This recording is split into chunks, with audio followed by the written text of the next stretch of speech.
অনাদি বাবু এই গানখানা রচনা করেছেন। অনাদি বাবুর ছোট ছিলেন রসিক বাবু।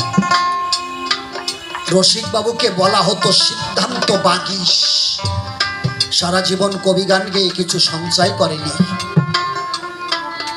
এত বড় একজন কবি, শেষে গ্রামের ক্লাবের থেকে চাঁদা তুলে তার অন্তিমের সৎকার করতে হয়েছিল। আপনারা বিখ্যাত আলেকজান্ডারের নাম জানেন। আলেকজান্ডার বলেছিল, আমি যখন মরে যাব এই পৃথিবীর যত সর্বশ্রেষ্ঠ ডাক্তাররা আছে তারা যেন আমার এই দেহটা বহন করে।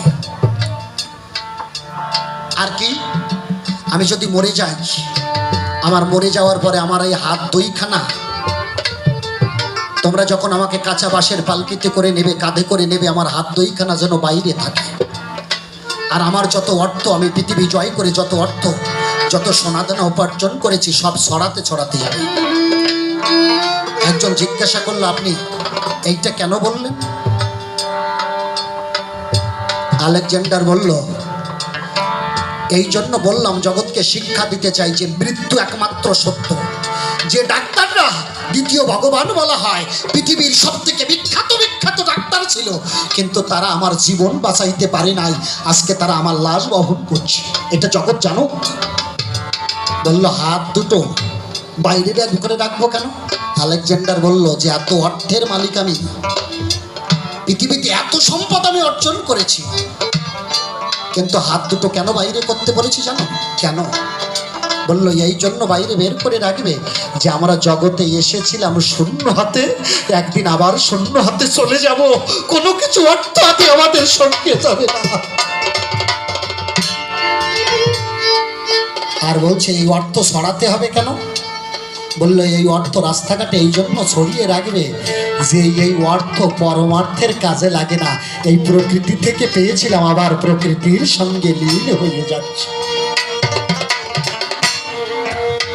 এই বিশ্ব জগতে একটা কবি গান দিতে গেলে কত টাকার দরকার।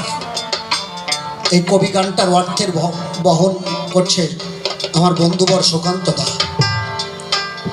ওদিকের বাড়িতেও সমস্ত টাকা আমার সম্ভবত যতদূর জানা ওই দিয়েছিল। কতজনের তো টাকা পয়সা কোটি কোটি হাজার কোটি টাকা, হরি সবাই হরি ভক্তের সঙ্গে 5 পয়সা দেওয়ার মতো মানসিকতা হয় না। যারা মহাজ্ঞানী মহাজন তারা জানে কিছু সাথে করে আনেনি, কিছু যাবে না, চোখ মুদিলে সবই অন্ধকার দেখতে হবে। তাই দিন থাকিতে মন রসনা একেবারে প্রেমানন্দে হরি হরি বল।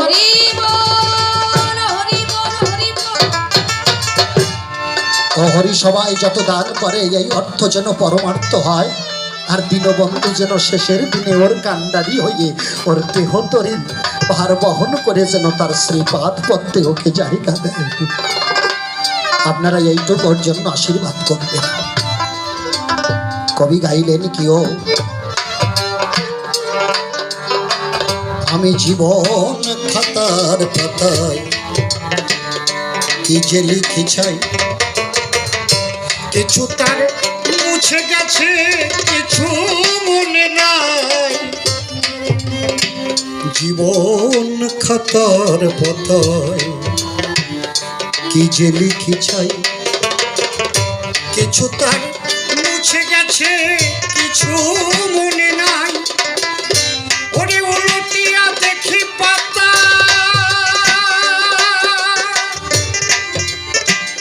আমার সবই যেন ভুল। আমি যেন তার হাতে খেলার পুতুল।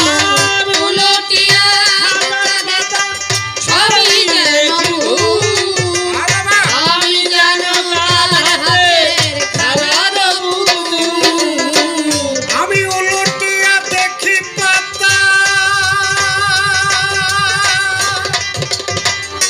আমার সবই যেন ভুল। আমি যেন তার হাতে খেলার পুতুল।